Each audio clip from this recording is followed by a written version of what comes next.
What if our world ended tomorrow? What if, in a single generation, everything we know vanished? Imagine our bustling cities turning to silent ruins. Imagine our global trade networks, the ships, the planes, the internet, all ceasing to exist. Imagine our leaders disappearing, our written languages forgotten, and our greatest achievements buried under dust and debris. This is not a work of fiction. This is not a futuristic nightmare. It is a historical reality. It happened once before, over 3,000 years ago. A world as vibrant and interconnected as our own. A world that thought it was invincible, just as we do today. This great unraveling is known as the Late Bronze Age collapse. It struck around 1200 BC. Empires crumbled into nothingness. The Mycenaeans in Greece, the Hittites in Anatolia, the mighty Egyptian New Kingdom. A dark age descended with shocking speed, erasing centuries of progress. We are still piecing together the clues. This is the first in our series on history's greatest lessons, where we find wisdom in the ruins. Before the darkness, there was a brilliant light. The Late Bronze Age, roughly 1500 to 1200 BC, a time of legends. This was the world of the Trojan War, of King Tutankhamun in Egypt, of the mighty Hittite warriors, and the seafaring Mycenaeans. It was an era of unprecedented wealth and power, a club of great civilizations that saw themselves as brothers. Kings addressed each other as such in their diplomatic letters, sending lavish gifts of gold, ivory, and lapis lazuli across the Mediterranean.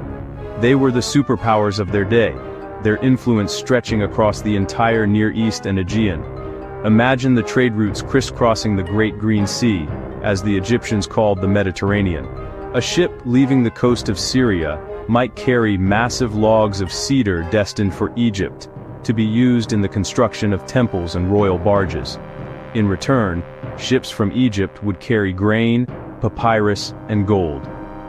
From Cyprus came copper, the most vital metal of the age, the essential ingredient for making bronze. From the Aegean came pottery, wine, and olive oil. Tin, the other key component of bronze, was imported from as far away as modern-day Afghanistan.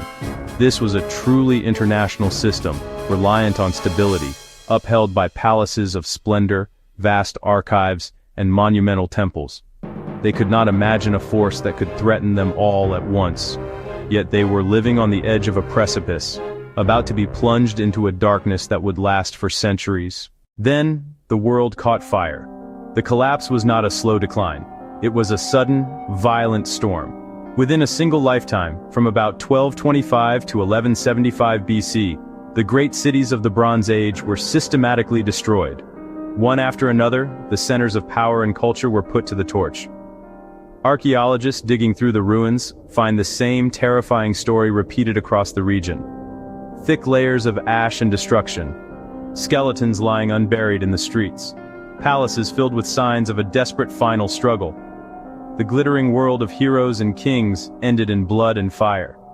In Greece, the great Mycenaean citadels, Mycenae, Pylos, Tyrans, were all violently overthrown. At Pylos, archaeologists found clay tablets that had been baked hard in the blaze that destroyed the palace.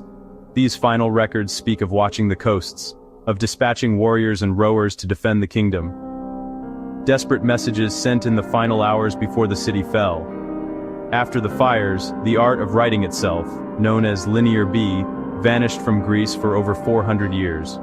Across the sea, in Anatolia, the mighty Hittite Empire simply ceased to exist. Its magnificent capital, Hattusa, was abandoned and burned. The empire that had fought Egypt to a standstill at the Battle of Kadesh vanished so completely that for thousands of years, scholars doubted it had ever been real. Who was responsible for this wave of terror? Egyptian records give us a name for one of the culprits: the Sea Peoples. On the walls of his mortuary temple at Medinet Habu, Pharaoh Ramesses III inscribed a dramatic account of a great confederation of invaders who came from the sea. He wrote, "The foreign countries made a conspiracy in their islands. All at once the lands were removed and scattered in the fray. No land could stand before their arms." He lists their names: the Peliset, the Checker, the Shekelesh, the Denian, the Weshesh, tribes that came with their families in ox carts, seeking new lands to settle. These sea peoples were not a single ethnic group, but a coalition of displaced and desperate peoples, likely driven from their own crumbling homelands in the Aegean and Mediterranean islands. They were migrants and raiders, a symptom of the chaos as much as a cause. They first destroyed the Hittite Empire, they camped in Syria, and then moved down the coast toward the rich prize of Egypt. They were a force of pure destruction, a human tidal wave that swept away everything in its path. According to Ramesses III, they left a trail of desolation, leaving cities and kingdoms as though they had never come into being. Egypt was the only major power that managed to survive their onslaught. Ramesses III met the Sea Peoples in two decisive battles, one on land in Syria, and one at the mouth of the Nile Delta. The reliefs at Medinet Habu show a chaotic naval battle, with Egyptian ships trapping and overwhelming the enemy fleet. The pharaoh boasts of victory, but while he saved Egypt from total conquest, the victory came at a terrible cost. What would a Stoic say? While invaders like the Sea Peoples were clearly a major factor, they may not have been the root cause. What could have set so many people in motion in the first place? Evidence now points to another powerful culprit: climate change. Scientific analysis of ancient pollen, lake beds, and stalagmites suggests the eastern Mediterranean was struck by a severe, prolonged drought around 1200 BC. This mega-drought lasted decades, caused widespread crop failures, and famine across the region. A world built on agriculture would have been starved into submission.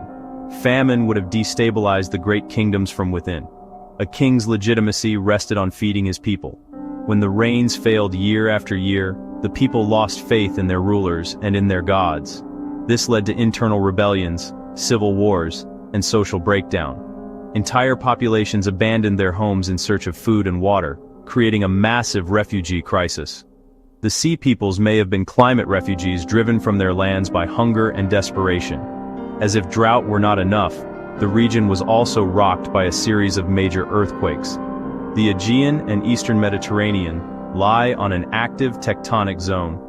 Archaeological evidence reveals massive destruction consistent with seismic activity. At Tiryns, Mycenae, Hattusa, collapsed walls, buckled floors, and giant stones toppled from foundations. This earthquake storm shattered Bronze Age infrastructure, destroying palaces, fortifications, and harbors. What would a Stoic say? The earth shakes, the crops fail, the gods seem silent. How can one find peace? Seneca would remind us nature is indifferent and powerful. Accept what you cannot change and endure with fortitude, focusing on duty and inner tranquility. Perhaps there was no single cause. Perhaps the Bronze Age world was a victim of its own complexity. Modern scholars increasingly favor a systems collapse theory. Drought, earthquakes, invasions. Each struck the same delicate web, triggering systems collapse. The interconnected world had become so specialized and interdependent, it was dangerously fragile. Its strengths, global trade, intricate diplomacy, specialized economies, when one part failed, it triggered a catastrophic domino effect. It was a perfect storm of calamities. Think of it like a chain reaction. Drought weakened kingdoms. Famine followed, creating refugees. Refugees, the Sea Peoples, began attacking trade routes, disrupting essential goods like copper and tin. Without copper and tin, bronze production collapsed, crippling armies and economies. Earthquakes simultaneously destroyed key cities and infrastructure. Trade broke down and royal wealth evaporated. Kings could no longer pay their armies, build monuments, or feed their people. A vicious feedback loop formed. Weakened kingdoms became vulnerable to external invaders and internal uprisings. Destroyed cities produced more displaced people and more attackers. The fall of one state pressured neighboring states. The Hittite Empire's fall exposed the Syrian coast. The Bronze Age web unraveled, thread by thread. What would a Stoic say? Collapse of economic, political, and social systems can make one feel powerless. Seneca, familiar with turmoil, recognized systemic fragility. He advised detaching from externals, wealth, status, supply chains. Anticipating troubles removes their power. Practice mental poverty. True well-being rests in virtue. For For centuries, silence descended upon the eastern Mediterranean. The great empires were gone. The glittering palaces were ruins. The art of writing was forgotten in many places, and with it, the memory of this once great civilization. This period is often called the Greek Dark Age, but the darkness was wider. Life became simpler, poorer, more isolated. Populations shrank. Cities were abandoned. The International Bronze Age network gave way to small, fragmented communities struggling to survive. It would take hundreds of years for the world to recover. When the light finally returned, the world was different. New peoples rose to prominence: Phoenicians, Israelites, Greeks of the Archaic period. They built a new world on the ruins of the old.